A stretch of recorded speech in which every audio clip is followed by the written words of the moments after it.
Video scroll করতে করতে হঠাৎ এই ভিডিওটা আমার চোখের সামনে চলে আসে। আর এই ভিডিওটা দেখার পরে এত পরিমাণে আমার কষ্ট লাগছিল, যেটা আমি বাসায় প্রকাশ করতে পারবো না। চোখের পানি তো আটকাতে পারলাম না, অনেকক্ষণ কান্না করলাম, মনে হচ্ছে যেন কান্না থামছে না, যত দেখি ততই শুধু কান্না আসে। কারণ আমি যখন এই ভিডিওটা শ্যুট করি তখন আমার পাশে আমার মা দাঁড়িয়েছিল, মনে হচ্ছে মা এখন আমার পাশে দাঁড়িয়ে আছে আর কথা বলতেছে আমার সাথে। আর আমার এই ছোট্ট আয়োজনটা করা হয়েছিল আমার মায়ের জন্য। আমার মা আমার ভাইয়ের বউকে নতুন বিয়ে হওয়ার পরে নিয়ে আসছিল প্রথম আমার বাড়িতে, আমার মায়ের হাত ধরে ওর আসা।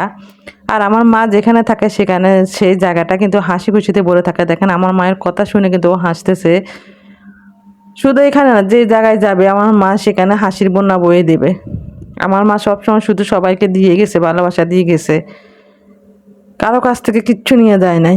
মায়ের কথা বারবার মনে পড়তেছে, মাকে তো কখনো ভোলা যাবে না, এই কষ্টটা কখনো ভুলতে পারবো না। কিন্তু ভিডিওটা দেখার পরে আসলে চোখের পানি রাখতে পারি নাই, ধরে রাখতে পারি নাই, বারবার শুধু মায়ের কথাই মনে পড়তেছে আর মায়ের মুখটাই দেখতেছি। এই ভিডিওতে কিন্তু আমার মা ছিল, কিন্তু আমার মাকে দেখাই নাই, বারবার শুধু মাকে দেখলাম, অনেকবার দেখলাম।